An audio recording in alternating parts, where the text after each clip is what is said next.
Ankara, Turkey. The credibility of the judges who oversaw Turkey's referendum last week is being called into question. Most of them were hastily appointed when President Recep Tayyip Erdogan purged the judiciary after last summer's failed coup. A narrow majority of Turks voted to change the constitution on April 16 in a poll. Formally granted vast new powers to the office of the Turkish presidency beginning in 2019, and informally validated the already authoritarian mindset of Mr. Erdogan. But the legitimacy of Mr. Erdogan's victory has been tainted by accusations of voter fraud at polling stations across the country, and by an odd series of erratic decisions on the day of the vote by the judges who head the Electoral Commission. 8 of the 11 judges on the panel had been recently replaced. The opposition has questioned the results of thousands of ballot boxes, after videos showed evidence of ballot box stuffing and voter intimidation on the day of the vote. And opposition campaigners faced prolonged intimidation during the campaign that preceded it. But the single biggest controversy was the last-minute decision by the Electoral Commission to override electoral law and allow officials to count what the opposition says are millions of votes lacked an official stamp proving their authenticity. The decision has cast a shadow over the commission, known by its Turkish initials, YSK. It was once one of Turkey's most trusted institutions, but it now faces accusations of inconsistency, incompetence and bias. The YSK board consists of 11 voting members selected from the judiciary, and a quartet of observers representing each of Turkey's 4 largest political parties, who can participate in the board's discussions but cannot cast votes. "You are not a referee. You are taking sides," Osman Baydemir, an opposition lawmaker, said last week in a speech that was aimed at the judges. Most of the members of the YSK board were appointed under controversial circumstances last September, when several thousand jurists accused of links to the group the government accuses of orchestrating a failed coup were unseated. 3 members of the YSK board were fired during this crackdown. 5 other members left their posts earlier in the year, at the end of their terms, but had not yet been replaced. 8 new members were then appointed by a separate judicial body, was itself reconstituted in the weeks after the coup, as Mr. Erdogan's government sought to reassert its grip on state institutions.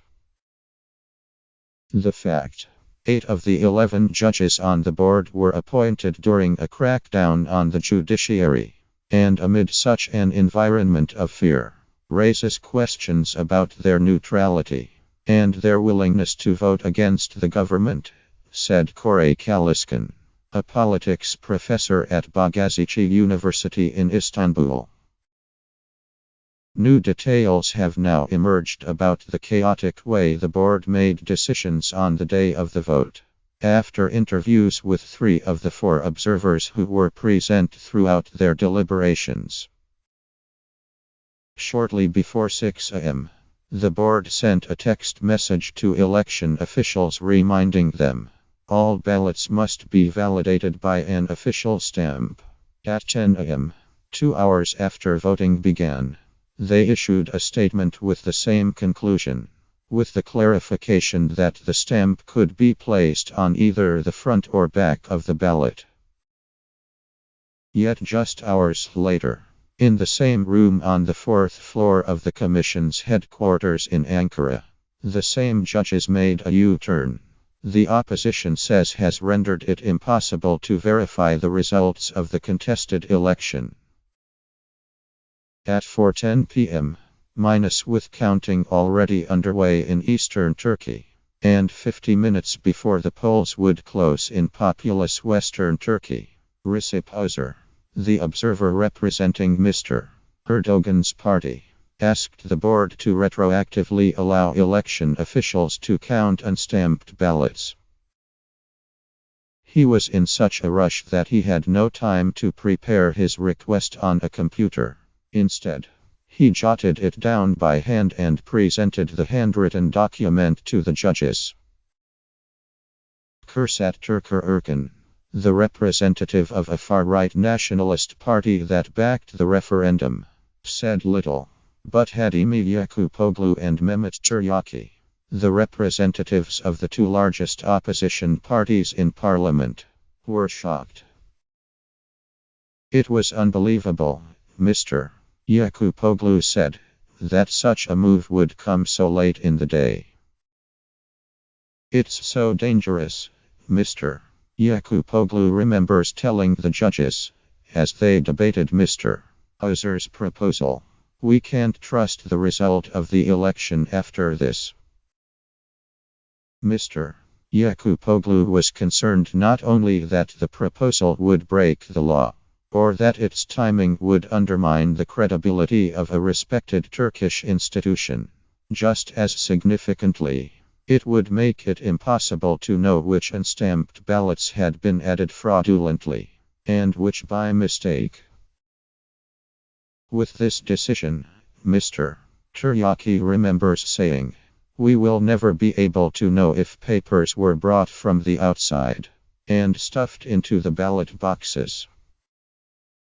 As the clock ticked on, Mr.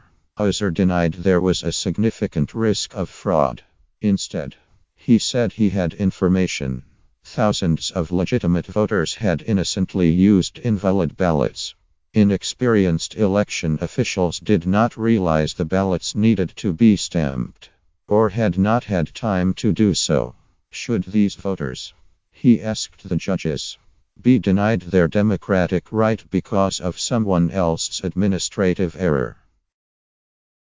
Asked why this was never as big an issue in previous polls, Mr.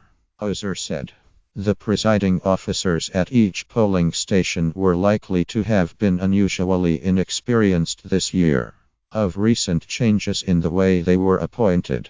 Additionally, ballot papers were delivered to polling stations later than usual for security reasons, meaning that officials had less time to stamp them, he said. As a compromise, Mr. Tiryaki and Mr. Yakupoglu suggested the situation could be reviewed on a box-by-box basis during the appeals process follows the election, but Mr. Tayyip insisted the decision needed to be made on a national basis, then and there, while the judges were still in the dark about who had won. What is fundamental here, the counting was not over, and the YSK members didn't know about any result from any ballot box, Mr. Tayyip said in a recent interview in his office. Despite the significance and tense nature of the debate, all parties said it was conducted in a surprisingly calm manner. Turkey's political discourse is increasingly toxic, but the four observers have learned to get along after working for so long in such proximity.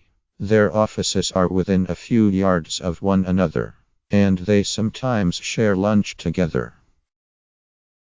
In the end, about 4:50 p.m., 10 minutes before voting closed in western Turkey, the 11 judges voted unanimously in Mr. Tayyip's favor. Shortly after 5 p.m., with counting almost finished in eastern Turkey, their decision was sent via text message to the officials presiding over the 166,000 ballot boxes. 3 hours later, the president claimed victory, but the manner in which it was achieved has in the eyes of Mr. Erdogan's critics, damaged both his legitimacy and that of the Electoral Commission. The saddest thing about all this is that the YSK used to be the most trusted institution in Turkey, Mr.